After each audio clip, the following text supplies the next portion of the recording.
Assalamualaikum warahmatullahi wabarakatuh. Innal hamdalillah nahmaduhu wa nasta'inuhu wa nastaghfiruh wa na'udzu billahi min shururi anfusina wa min sayyiati a'malina. May yahdihillahu fala mudhillalah wa may yudlil fala hadiyalah. Wa ashhadu an la ilaha illallah wahdahu la syarikalah wa ashhadu anna Muhammadan abduhu wa rasuluh sallallahu alaihi wasallam. Amma ba'du, para jamaah yang dirahmati Allah Subhanahu wa taala. Alhamdulillah kita bertemu kembali dalam kajian Al-Wajibat. Kita kemarin sudah sampai pada perkataan penulis, wahia ma'rifatul abdi rabbah wa dinah wa nabiyahu Muhammadan sallallahu alaihi wasallam. Usul salasa itu adalah pengenalan seorang hamba terhadap Rabb-nya, agamanya, dan nabinya Muhammad sallallahu alaihi wasallam.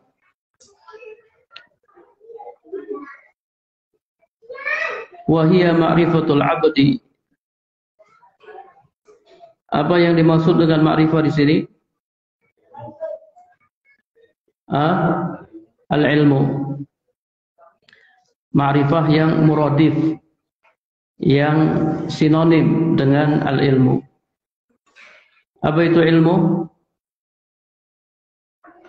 Mengetahui sesuatu dengan pengetahuan yang pasti atau sesuai dengan kenyataannya. Ma'rifatul abdi rabbah. Apa yang dimaksud dengan al-abdu sini? Yang dimaksud dengan al-abdu di sini adalah hamba secara umum, termasuk di dalamnya jin, manusia dan jin. Dan hamba di sini bukan bentuknya pujian. Hamba di sini bukan bentuknya pujian. Hamba seperti hamba yang disebutkan dalam surat Maryam ayat 93. In kullu man fis samawati wal ardi illa ati rahmani abadan. Tidak ada seorang pun di langit dan di bumi kecuali akan datang kepada Rabb yang Maha Pemurah sebagai hamba. Hamba yang bentuknya bukan pujian. Kemudian Rabbahu. Apa yang dimaksud dengan Rabbahu? Rabb di sini maksudnya ma'budahu, sesembahannya.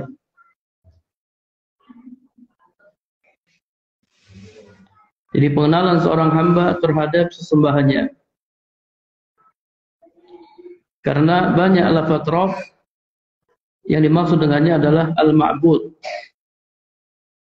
Misalnya dalam firman Allah Ta'ala, ya ayyuhan nasu budu rabbakum. Wahai manusia, sembahlah Rabb kalian.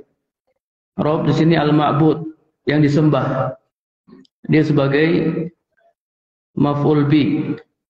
Ya ayyuhan nasu u'budu rabbakum. Sembahlah Rabb kalian. Yang disembah siapa? Rabbakum, Rabb kalian. Dia sebagai sesembahan.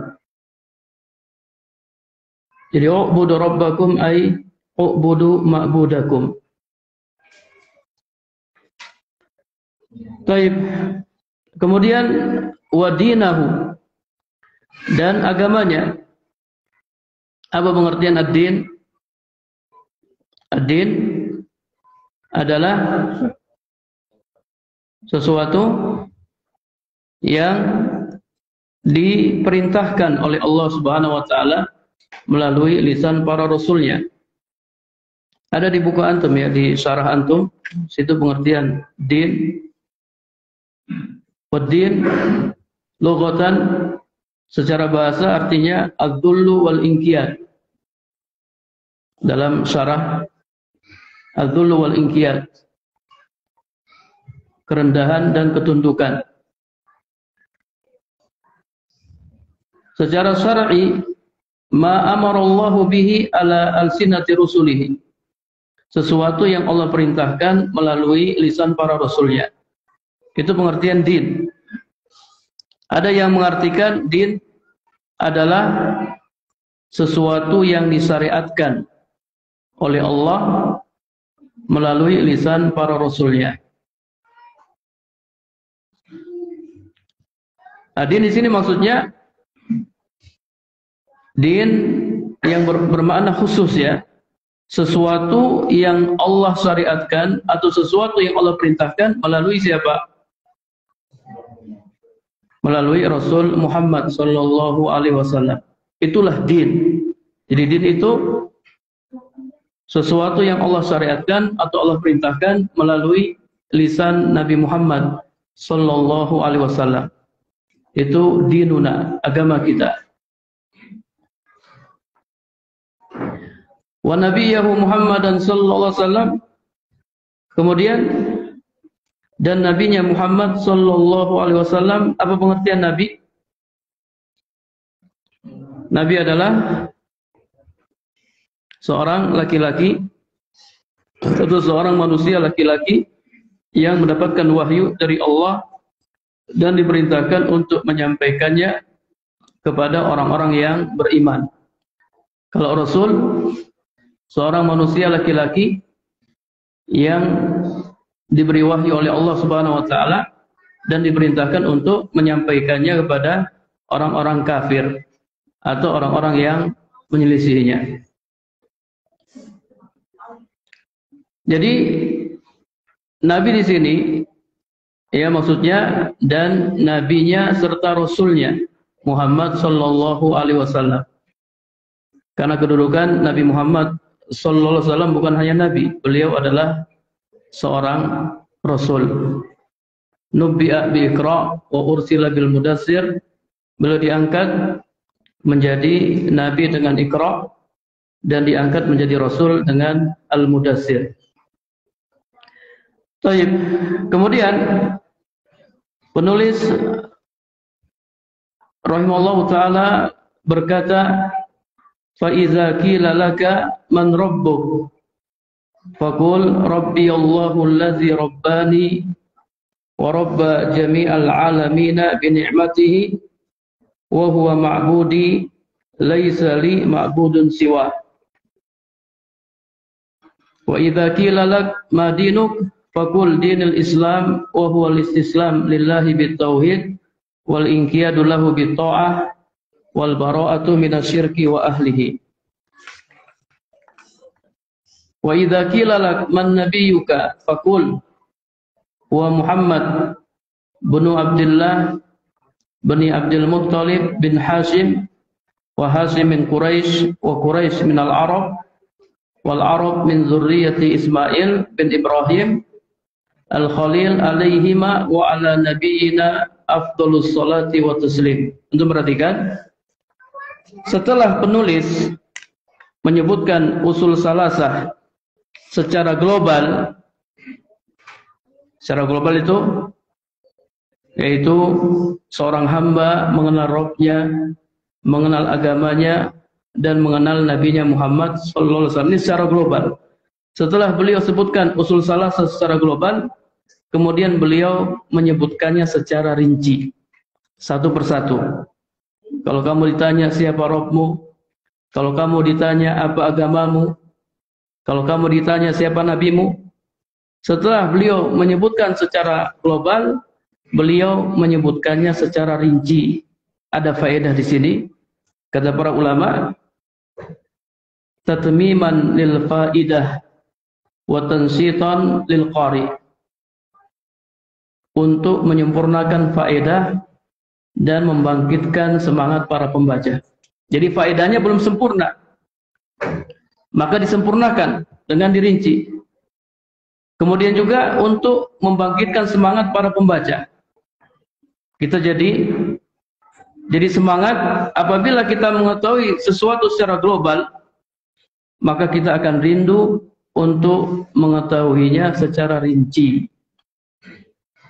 Oh, mengenal seorang hamba, mengenal Rabbnya, mengenal agamanya, dan mengenal nabinya Muhammad sallallahu alaihi wasallam. Ada kerinduan, kita ingin tahu, kalau gitu siapa Rabb kita?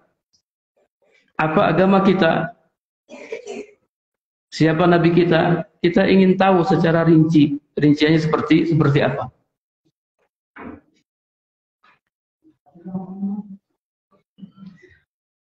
Saya penulis berkata, wa idza qila, apabila ditanyakan kepadamu, man rabbuka, siapa Rabbmu? Faqul, maka jawablah, Rabbi Allah, allazi rabbani wa rabba jami'al alamina bi ni'matihi.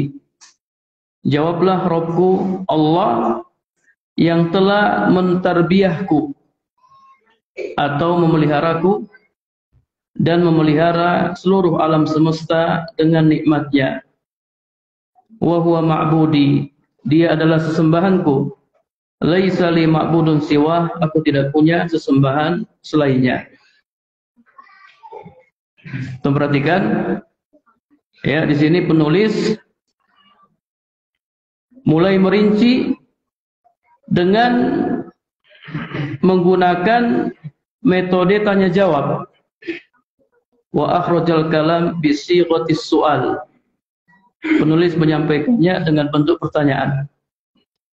Dengan bentuk pertanyaan, liyakuna awqa' fin nafsi, supaya lebih mengena dalam jiwa, wa ablagu fil fahmi, lebih mudah dipahami, wa aqrabu ilal intibah, dan lebih menarik perhatian.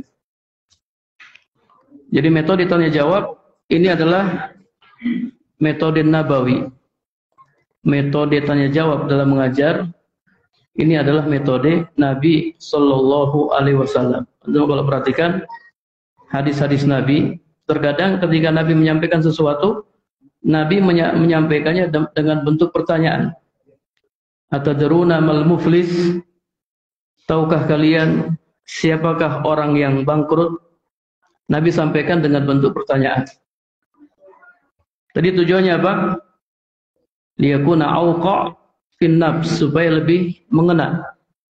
Kemudian juga lebih mudah dipahami dan lebih menarik perhatian. Orang kalau ditanya, ya, yang tadinya ngantuk, ya, setelah ditanya hilang ngantuknya. Hilang ngantuknya, coba ya. Kemudian yang baru mau ngantuk gak jadi ngantuk. Oh, nanti ditanya nih kalau ngantuk. Akhirnya pada perhatian. Kemudian juga Nabi sallallahu alaihi wasallam ketika membonceng Mu'adz bin Jabal radhiyallahu anhu di atas keledai, Nabi bertanya. Nabi sampaikan hadisnya dengan bentuk pertanyaan. Ya Mu'adz, atadri ma haqqullah 'alal ibad wa ma haqqul ibad 'ala Allah? Wahai Mu'adz, tahukah kamu apa hak Allah yang harus dipenuhi oleh hamba-hambanya dan apa hak hamba yang akan dibalas oleh Allah Subhanahu wa taala? Dengan bentuk tanya jawab. Dalam hadis yang panjang, hadis dalam Arba'in Nawawiyah, ketika malaikat Jibril datang ingin mengajarkan agama kepada kita, malaikat Jibril menyampaikannya dengan bentuk tanya jawab. Ya Muhammad, akhbirni anil Islam. Kabarkanlah kepadaku tentang Islam. Al-Islam antashhada alla ilaha illallah, dan seterusnya. Kemudian sodakta, benar kamu. Akhbirni anil iman. Kabarkanlah kepadaku tentang iman. Al-iman an tu'mina billah wa malaikatihi, dan seterusnya. Akhbirni anil ihsan. Dengan bentuk tanya jawab. Dan di akhir hadis Nabi bertanya, tahukah kalian siapa itu? Kata para sahabat, ya, mereka tidak tahu. Kata Nabi sallallahu alaihi wasallam, "Hadza Jibril atakum yu'allimukum dinakum." Itu adalah Jibril, dia datang untuk mengajarkan kepada kalian tentang agama kalian. Jadi mengajar dengan metode tanya jawab ini adalah metode Nabawi. Cara mengajar Nabi sallallahu alaihi wasallam. Antum ketika mengajar ya jangan ngajarnya jangan hanya sekedar menyampaikan, tapi antum juga tanya sama murid-murid antum supaya mereka lebih perhatian. Baik. Fa idza qila laka, apabila kamu ditanya, siapa yang bertanya? Ada yang tahu? Siapa yang bertanya? Malaikat. Nanti kalau dikubur ya. Dikubur para malaikat nanya. Sekarang fa idza qila laka, apabila kamu ditanya, siapa yang bertanya? Tidak penting siapa yang bertanya ya. Tidak penting siapa yang bertanya. Yang penting adalah jawabannya. Kalau ada yang nanya, siapa yang nanya Ustaz? Ya, tidak penting siapa yang nanya. Pokoknya kalau kamu ditanya, man rabbuk, siapakah Rabbmu? Man rabbuk. Apa pengertian man rabbuk? Apa pengertian man rabbuk?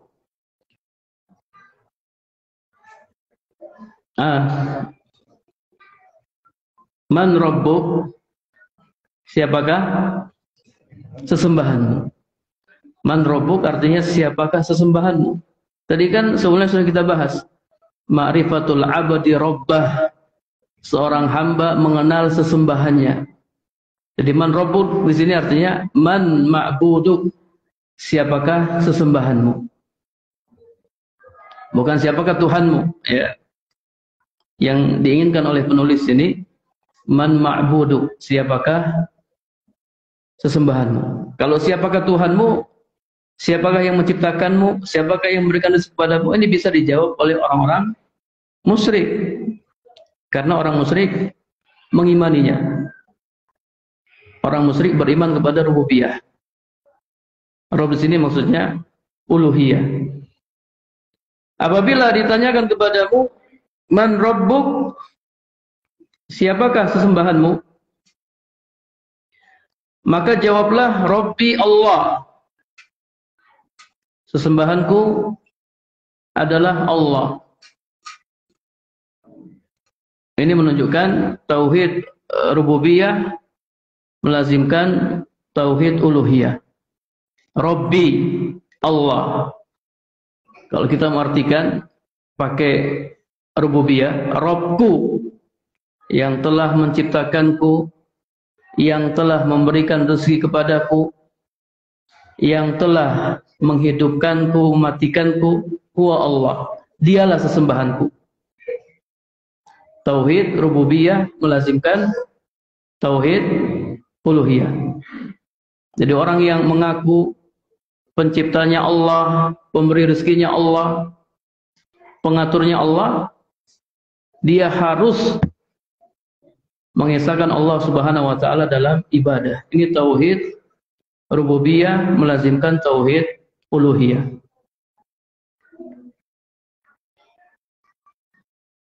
Ya, coba antum perhatikan syarah antum.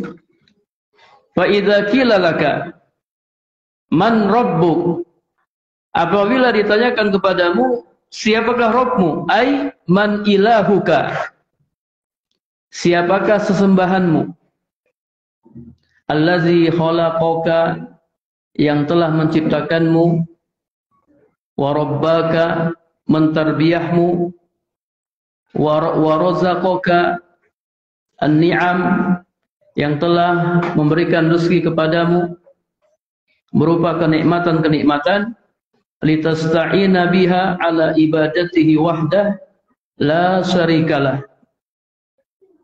yang dapat membantumu untuk beribadah hanya kepadanya, la syarikalah, tidak ada sekutu baginya.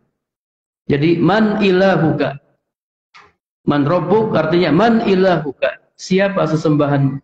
yang Dia telah menciptakanmu, mentarbiyahmu, memberikan rezeki kepadamu, dan seterusnya. Ini tauhid rububiyah melazimkan tauhid uluhiyah.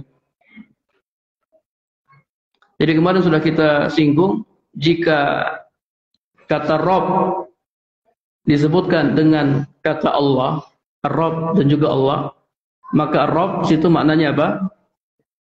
Rububiyah, sementara Allah itu maknanya uluhiyah. Kalau Rabb disebutkan secara sendiri, maka Rabb situ di samping mengandung rububiyah juga mengandung uluhiyah.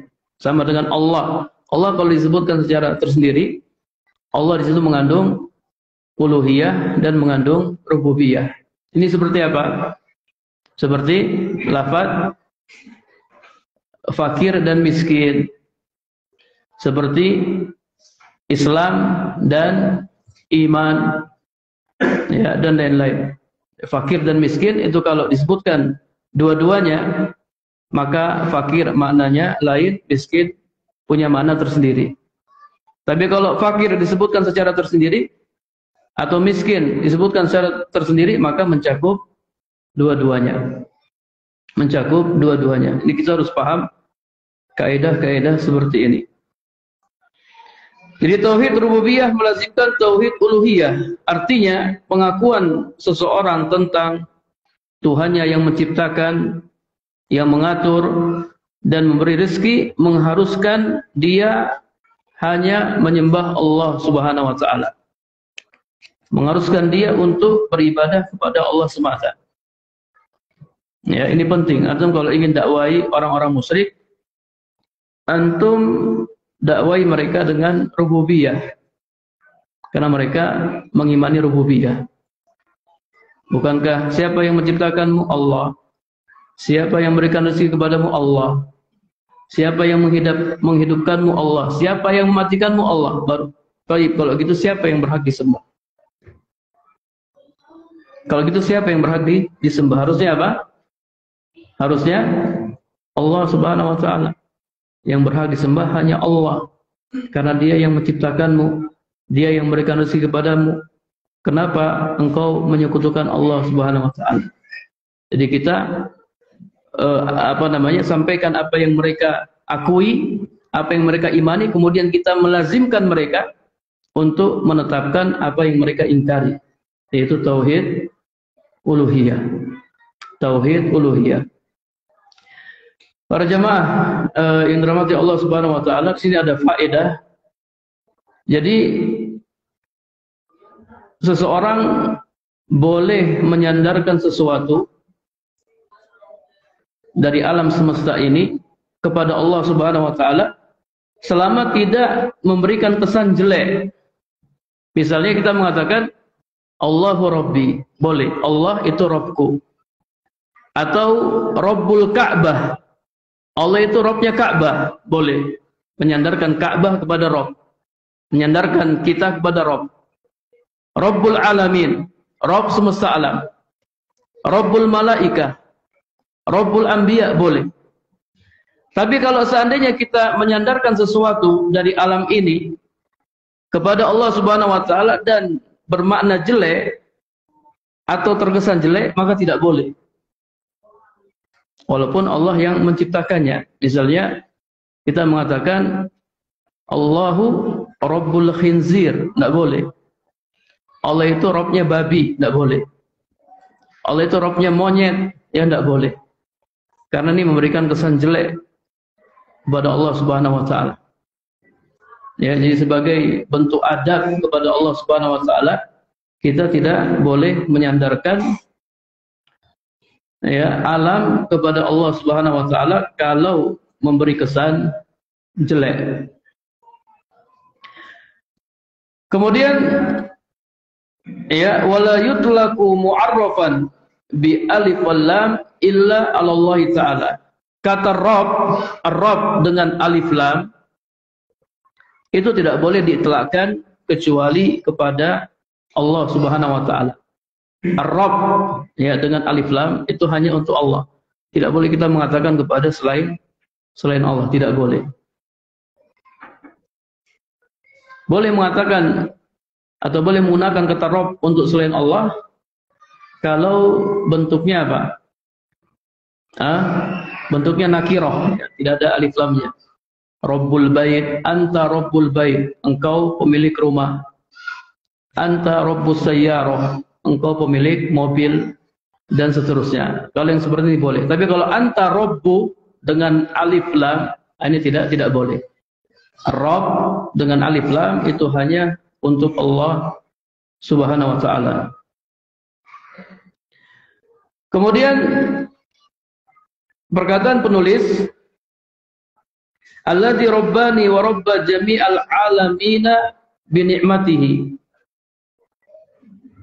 yang telah mentarbiyahku dan mentarbiyah alam semesta dengan nikmatnya. Tarbiyah artinya pemeliharaan.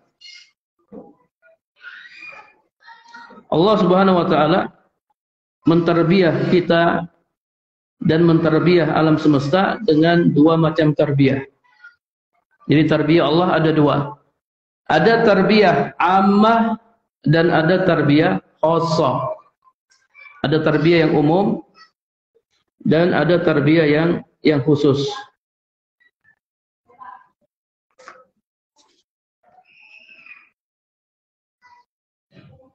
Wa tarbiyatullahi li'ibadihi bi ni'amihi ammah wa khassah.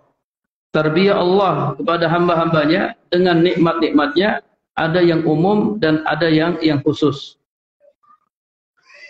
Tarbiyah ammah yaitu pemeliharaan Allah Subhanahu wa taala yang sifatnya fisik atau bersifat duniawi, yang menjadi kebutuhan alam ini untuk keberlangsungan hidup di dunia ini. Nah, pemeliharaan ini tidak menunjukkan kecintaan Allah, maka diberikan kepada seluruh makhluk, mukmin maupun yang kafir.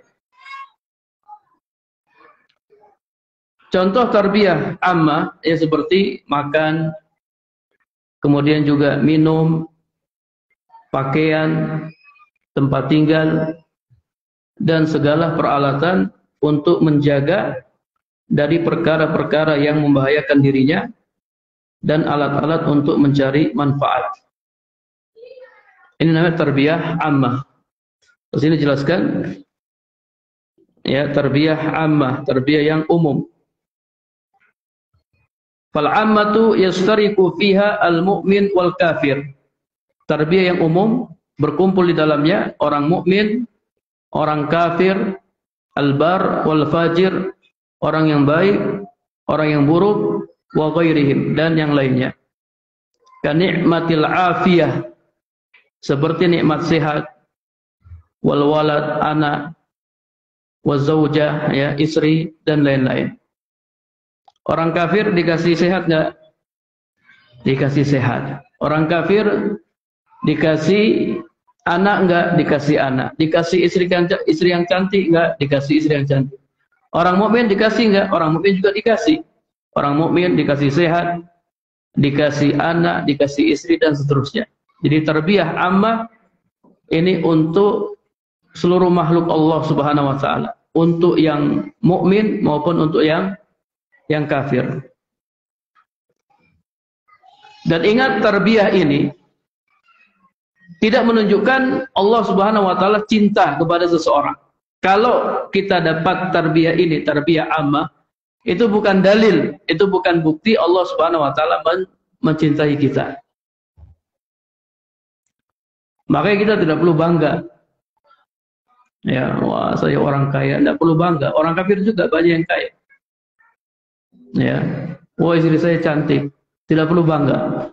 Orang kafir juga istrinya ada yang cantik. Dalam hadis ya, Nabi bersabda, innallaha yu'ti ad-dunya liman ahab wa man lam yuhib, atau liman yuhib wa man la yuhib. Allah memberikan dunia kepada orang yang Allah cintai dan orang yang tidak Allah cintai. Allah kasih dunia. Allah Subhanahu wa taala kasih dunia. Namun Allah Subhanahu wa taala memberikan tarbiyah khusus hanya untuk orang yang Allah cintai. Nanti kita akan jelaskan ya seperti apa tarbiyah yang khusus. Maka kita tidak perlu bangga bila mendapatkan tarbiyah ini, tarbiyah yang umum. Ya seperti kekayaan, istri yang cantik, rumah mewah, jabatan dan sebagainya. Kita tidak perlu bangga. Silahkan ya kita lihat kehidupan Nabi sallallahu alaihi wasallam. Nabi itu Masya Allah ya. Nabi dapat dunia enggak? Apa Nabi dikasih dunia yang banyak? Tidak. Umar bin Khattab radhiyallahu anhu pernah melihat Nabi sallallahu alaihi wasallam tidur di atas tikar. Ya, kemudian ada bekas tikar di badan Nabi sallallahu alaihi wasallam. Ya, ada bekas tikar. Kemudian rumah Nabi itu kecil. Nabi kalau sholat, ya dalam hadis sebutkan, ketika Nabi mau sujud, Nabi pegang kakinya Aisyah. Karena Aisyah tidur di depan Nabi dengan menyelonjorkan kakinya. Nabi pegang kakinya, kemudian Aisyah narik, baru Nabi bisa sujud. Bayangkan ya, kecil rumah Nabi Sallallahu Alaihi Wasallam. Terkadang Nabi datang ke istrinya, kemudian Nabi bertanya, ada makanan enggak? Enggak ada makanan. Kata Nabi, kalau gitu saya puasa. Bayangkan, enggak ada makanan. Kemudian juga pernah ada tamu datang. Nabi pulang ke rumahnya, Nabi nanya sama istrinya, ada makanan enggak? Enggak ada. Enggak ada apa-apa kecuali air. Kemudian Nabi tawarkan kepada sahabat-sahabatnya, siapa yang mau menjamu tamu Nabi Sallallahu Alaihi Wasallam. Nabi jauh dari dunia. Dan kata para ulama, Nabi lebih sering Nabi lebih sering lapar daripada kenyang. Nabi Sallallahu Alaihi Wasallam lebih sering lapar daripada kenyang. Kalau kita lebih sering kenyang atau lebih sering lapar? Lebih sering kenyang, ya. Bahkan sudah kenyang kita makan lagi, ya. Nabi tidak seperti itu. Jadi Nabi jauh dari dunia. Antum kalau baca kisah perang Khandaq, Masya Allah ya. Perang Khandaq, Nabi dan para sahabatnya gali parit. Dan ketika itu mereka kelaparan. Para sahabat kelaparan. Saking laparnya mereka ganjal batu di perutnya. Terus mereka tunjukkannya, Rasulullah, kami belum makan. Sampai kami ganjal perut kami dengan batu. Kemudian Nabi tunjukin, Nabi juga ganjal perutnya dengan 2 batu. Antum masih 1 batu, ini anu 2 batu nih ya. 2 buah batu. Makanya Jabir tidak tega. Jabir melihat Nabi kelaparan. Akhirnya Jabir pulang ke rumah. Jabir bin Abdullah, ini pemilik makanan yang penuh berkah. Dia pulang ke rumahnya, dia tanya istrinya, ada apa di rumah? Nggak ada apa-apa kecuali seekor kambing kecil dan juga gandum sebanyak 1 sok. Gandum sebanyak 1 sok. Kata Jabir, siapkan. Akhirnya disiapkan. Jabir kembali. Jabir bisik-bisik, ya Rasulullah, ada sedikit makanan di rumah ya Rasulullah. Ajak beberapa orang. Ya, ada makanan di rumah. Akhirnya Nabi berdiri, Nabi umumkan kepada semua sahabat, ya, wahai ahli Khandaq, ya orang-orang yang gali parit, ini Jabir punya makanan, dia undang kita ke rumahnya. Antum bayangkan, antum kalau jadi Jabir, ya, waduh, ya, gimana ini? Ya makanan nggak cukup. Ya, tapi mau gimana, Nabi yang ngajak. Akhirnya Jabir pasrah sampai ke rumah. Kata Nabi, jangan turunkan ya itu panci dari kompornya. Nabi suruh ambil satu persatu. Dan semuanya makan sampai kenyang. Antum tahu ada berapa orang yang makan? Ada 1000 orang yang makan. Mereka makan sampai kenyang, kemudian terakhir ketika Jabir melihat itu makanannya tidak berkurang. Ya, makanan masih ada dalam panci. Ini pemilik makanan yang penuh berkah, Jabir bin Abdullah radhiyallahu anhuma. Ya, jadi Nabi jauh dari dunia. Antum yang masih miskin ya enggak ada masalah ya. Ustaz, anak kok miskin-miskin terus? Enggak apa-apa ya. Antum miskin, antum soleh, antum taat, itu masya Allah. Taib, ini tarbiyah yang ammah, tarbiyah yang umum, yang didapatkan oleh seluruh makhluk, baik orang-orang kafir maupun orang-orang mukmin. Kemudian yang kedua, tarbiyah khassah, tarbiyah yang khusus, yaitu ilmu yang bermanfaat dan amal soleh. Wal khassah hiya allati yashtariku fiha al-mu'minuna faqat.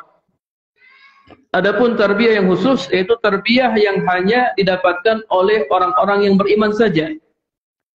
Wa hiya ni'matul Islam wa sunnah. Yaitu nikmat Islam dan sunnah, nikmatul ilmin nafi' wal amali soleh. Nikmat ilmu yang bermanfaat dan amal soleh.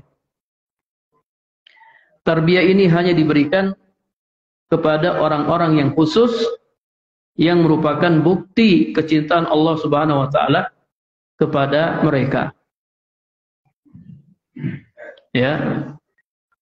Tarbiyah khassah. Berarti ya para jamaah yang dirahmati Allah Subhanahu wa taala, Allah Subhanahu wa taala yang telah mentarbiyah kita semua dan mentarbiyah alam semesta dengan nikmat-nikmatnya. Jadi nikmat Allah itu ada dua, ada memang nikmat yang umum dan ada nikmat yang khusus. Nikmat yang umum itu tadi makanan, minuman. Nikmat yang khusus itu berupa nikmat diniyah, nikmat agama Islam, nikmat iman, kemudian juga nikmat amal soleh. Makanya nikmat Allah itu sangat-sangat banyak. Nikmat Allah itu sangat banyak. Ya, wa ni'amullahi katsiratun la tuhsa. Nikmat-nikmat Allah itu sangat banyak, la tuhsa, tidak bisa dihitung. Kama qala ta'ala, sebagaimana Allah Ta'ala berfirman, wa in ta'uddu ni'matallahi la tuhsuha. Jikalau sekiranya kalian mau menghitung-hitung nikmat Allah, la tuhsuha, niscaya kalian tidak akan mampu menghitungnya. Maka seluruh nikmat dunia yang diberikan Allah kepada orang-orang yang mendapat tarbiyah khassah adalah dalam rangka melanggengkan ilmu dan amal soleh. Ini penting ya. Tarbiyah umum yang kita dapatkan itu tujuannya apa? Tujuannya untuk melanggengkan ilmu dan amal soleh, untuk terus menguatkan keimanan kita. Anda punya harta, nah ini kan tarbiyah ammah. Antum punya harta itu tarbiyah ammah. Antum gunakan harta antum untuk apa? Untuk menuntut ilmu dan beramal soleh, untuk menguatkan iman antum. Kalau seandainya tarbiyah ammah antum gunakan ya untuk menguatkan iman antum, untuk menuntut ilmu, untuk beramal soleh, maka tarbiyah ammah di sini merupakan bukti Allah Subhanahu wa taala cinta sama antum. Allah kasih antum harta, kemudian antum manfaatkan harta itu untuk mentaati Allah Subhanahu wa taala.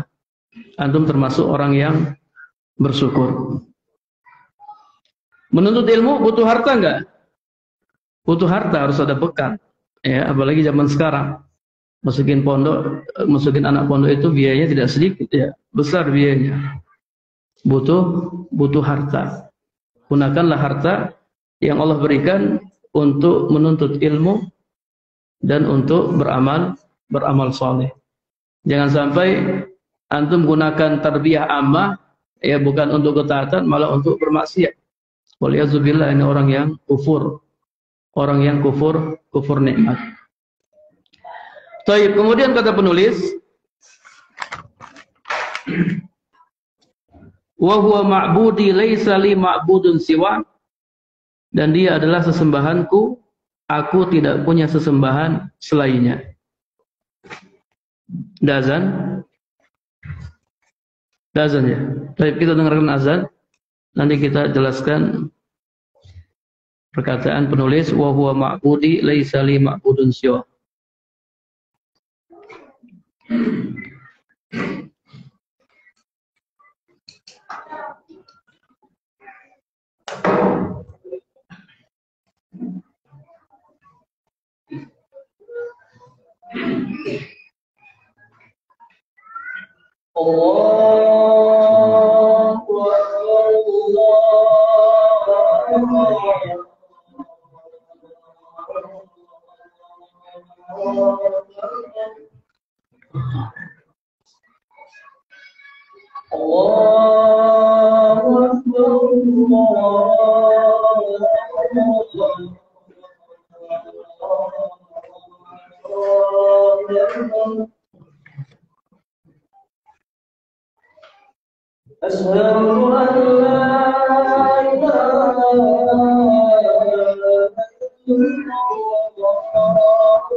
Baik, sebelum kita jelaskan wa huwa ma'budi laisa li ma'budin siwa, kita jelaskan dulu wa rabba jami'al alamina bi ni'matihi, dan mentarbiyah seluruh alam semesta dengan nikmatnya. Al-alam, ya, al-alamun. Kalau al-alamin itu i'rabnya majrur, ya, karena sebagai mudhaf. Al-alamun ini jama' alam. Al-alamun jama' alam. Alamun jama' taksir, jama' muzakkar salim. Apa pengertian alam? Wa huwa kullu ma siwallah, yaitu segala sesuatu selain Allah. Alam artinya segala sesuatu selain Allah. Fal wujud kismani. Jadi sesuatu yang ada itu ada dua macam, imma rabb wa imma marbub. Hanya ada dua aja yang ada di dunia ini. Itu hanya dua, imma rabb wa imma marbub. Rabb yaitu Allah Al-Azim yang Maha Agung. Adapun marbub yaitu alam, yakni seluruh makhlukat. Ya, wa ana min zalikal alam dalam usul salasa, dan saya termasuk dari alam. Saya termasuk dari makhluk. Alam artinya makhluk. Kenapa dinamakan alam? Sumya alam alaman li'annahu alamatun watihatun dalatun ala soni'ihi wa mujidihi jalla wa ala. Alam dinamakan alam karena dia sebagai tanda yang jelas yang menunjukkan ya kepada penciptanya dan yang menjadikannya jalla wa ala. Adanya makhluk itu menunjukkan adanya khalik. Adanya marbub itu menunjukkan adanya Rabb. Jadi alam dinamakan alam karena dia adalah tanda yang menunjukkan adanya zat yang menciptakannya, yaitu Allah Subhanahu wa taala. Jadi kita ini makhluk. Ya, dalam hadis kata Nabi, nanti setan akan datang kepada kalian. Kemudian setan dia bertanya, dia munculkan pertanyaan dalam hati kalian, siapakah yang menciptakan ini? Siapakah yang menciptakan itu, dan seterusnya hingga akhirnya man khalaqallah. Siapakah yang menciptakan Allah? Kalau sudah sampai di sini kata Nabi, maka berhentilah. Man khalaqallah, siapakah yang menciptakan Allah? Benar enggak pertanyaannya? Siapakah yang menciptakan Allah? Salah ya. Pertanyaan sudah salah. Allah bukan diciptakan, Allah yang menciptakan. Allah itu khalik, bukan makhluk. Kalau makhluk yang diciptakan. Ya, bukan khalik. Ini sama seperti pernyataan seperti ini.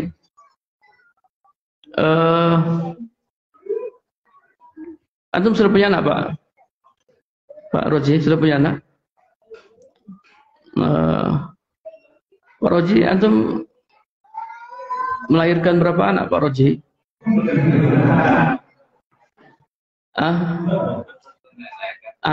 Salah Ustaz pertanyaannya. Anak tidak melahirkan, Ustaz. Ya, yang melahirkan istri. Ya, jadi pertanyaan sudah salah. Pak Roji, antum melahirkan berapa anak? Salah pertanyaannya. Sama seperti siapa yang menciptakan Allah? Salah, pertanyaan antum salah. Allah itu bukan yang diciptakan, Allah yang menciptakan. Baik. Kemudian perkataan penulis, wa huwa ma'budi laisa li ma'budun siwa. Dia adalah sesembahanku dan aku tidak punya sesembahan selainnya. Ini adalah kelaziman dari mengakui rububiyah Allah Subhanahu wa taala. Perhatikan. Ya. Dialah yang mentarbiahku dan mentarbiah alam semesta dengan nikmatnya. Dia yang ngasih tarbiyah amma, dia juga yang ngasih tarbiyah khosoh. Taib, apa konsekuensinya? Kalau begitu apa kelazimannya? Kelazimannya wa huwa ma'budi. Dia adalah sesembahanku. Aku tidak punya sesembahan selainnya. Ini tauhid rububiyah melazimkan tauhid uluhiyah. Ini penting ya. Ini diulang-ulang terus. Tauhid rububiyah melazimkan tauhid uluhiyah. Jadi Allah Subhanahu wa taala yang mentarbiah kita dengan tarbiyah amma dan khassah, maka konsekuensinya wa huwa ma'budi. Dia adalah sesembahanku, aku tidak punya sesembahan selainnya. Jadi tauhid rububiyah, ini kata penulis, wa a'zamu dalilin ala tauhid uluhiyah huwa tauhid rububiyah. Dalil yang paling besar, dalil yang paling kuat untuk menetapkan tauhid uluhiyah adalah tauhid rububiyah. Dalil yang paling kuat untuk menetapkan tauhid uluhiyah adalah tauhid rububiyah. Dan Allah Subhanahu wa taala sering berdalil dengan tauhid rububiyah ya dalam Al-Qur'an untuk menetapkan tauhid uluhiyah. Ya, antum bisa lihat di antara contohnya dalam surat Al-Baqarah ayat 21. Ya ayyuhan nasu ubudu rabbakumul ladzi khalaqakum wal ladzina min qablikum la'allakum tattaqun. Wahai manusia, sembahlah Rabb kalian yang telah menciptakan kalian dan orang-orang sebelum kalian. Ini tauhid rububiyah melazimkan tauhid uluhiyah. Kenapa engkau menyembah Allah Subhanahu wa taala Rabb kalian? Ya karena Dia yang menciptakan kita. Dialah yang menciptakan kita. Al-khaliqu li hadzal asya' wal mustahiqqu lil ibadah. Kata Ibnu Katsir, pencipta segala sesuatu, Dialah yang berhak untuk disembah. Ya, sekali lagi, ya ini tauhid rububiyah melazimkan tauhid uluhiyah. Ya, antum kalau mau dakwai orang musyrik, antum pakai tauhid rububiyah. Memang jarang ya ada ustadz yang membahas khusus tentang tauhid rububiyah. Itu jarang. Ada buku yang membahas tauhid rububiyah juga jarang. Padahal tauhid rububiyah ini sangat penting. Tauhid rububiyah sangat penting. Dan Anda pernah dengar ceramahnya Ustadz Firanda? Beliau khusus membahas tauhid rububiyah. Bagus sekali ya ceramahnya. Khusus membahas tauhid rububiyah. Ya, dan beliau juga pernah ngomong mau buat buku khusus tentang tauhid rububiyah. Karena dengan tauhid rububiyah ini kita pakai untuk mendakwai orang-orang musyrik. Ternyata pembahasan tauhid rububiyah itu luas sekali ya. Pembahasan tauhid rububiyah itu luas sekali.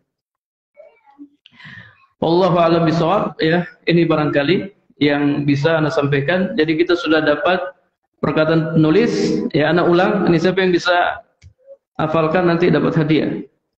Qala muallifu rahimahullah, bismillahirrahmanirrahim. Usul salasah allati yajibu ala kulli muslimin wa muslimatin ma'rifatuha wa hiya ma'rifatul abdi rabbah wa dinah wa nabiyahu Muhammadan sallallahu alaihi wasallam. Fa idza qila lak man rabbuk faqul rabbi Allahu allazi rabbani wa rabba jami'al alamina bi ni'matihi wa huwa ma'budi laisa li ma'budun siwa. Siapa yang bisa hafalkan sampai di situ? Selain antum ya. Yang lain. Wa huwa ma'budi laisa li ma'budun siwa. Sampai di situ. Antum sudah dapat belum? Sudah dapat belum? Ayo, jadi kita berusaha menghafal matan. Jadi kata saya Abdurrahman As-Sa'di, cara belajar yang paling bagus itu, ya kemarin saya baca Bahjatul Qulub, cara belajar yang paling bagus itu ngafalin matan. Penuntut ilmu harus ngafalin matan. Kemudian dia paham maknanya, artinya. Setelah dia hafal matan, baru dia belajar syarahnya. Itu cara belajar yang paling bagus. Ngafalin matan, pahami maknanya, kemudian dia belajar syarahnya. Insyaallah ilmunya akan kokoh, akan kuat. Dan dia kalau belajar ilmu-ilmu yang lain, ya itu akan mudah. Ini cara belajar yang paling cepat dan yang paling bagus. Kalau dia gunakan metode yang lain, kata Syekh Abdurrahman As-Sa'di, maka akan lama menuntut ilmunya. Dia akan lama menguasai ilmu. Jadi kita upayakan untuk menghafal al-wajibat. Nah, antum tadi angkat tangan siapa tadi? Enggak. Ayo.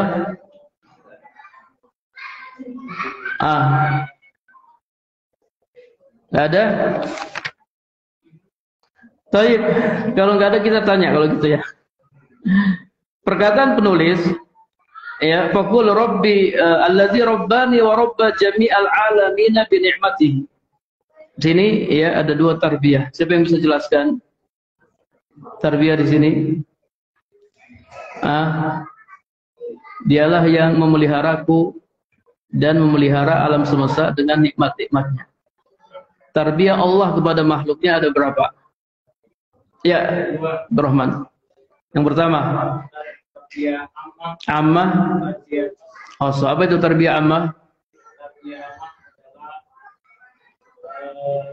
Contohnya aja nggak apa-apa. Contohnya seperti apa misalnya? Tarbiyah ammah.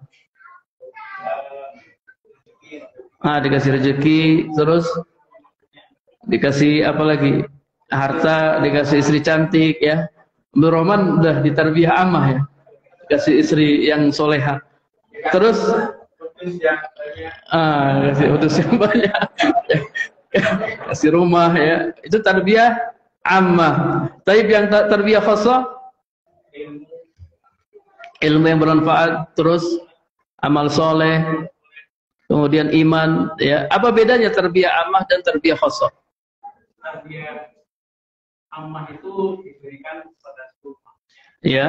Kalau tarbiyah khassah itu Orang-orang yang beriman. Berarti mana yang dicintai? Yang ammah atau yang khassah? Masya Allah ya. Dapat buku nih termasuk tarbiyah ammah dan khassah nih ya. Kasih buku ya. Baik, ada yang bisa hafal tadi? Sudah dikasih waktu? Ya, Masya Allah. Dari qala muallifu ya. Bismillahirrahmanirrahim.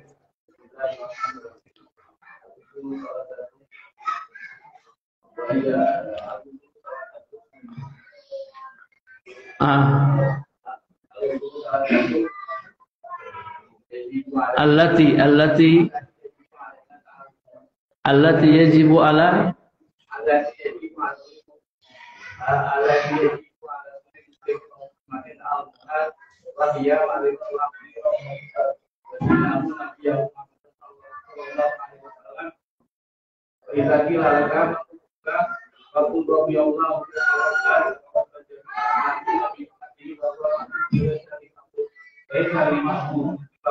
Masya Allah ya, mumtaz ya.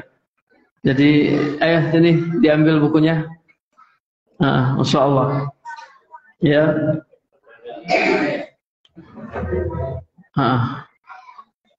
Masya Allah.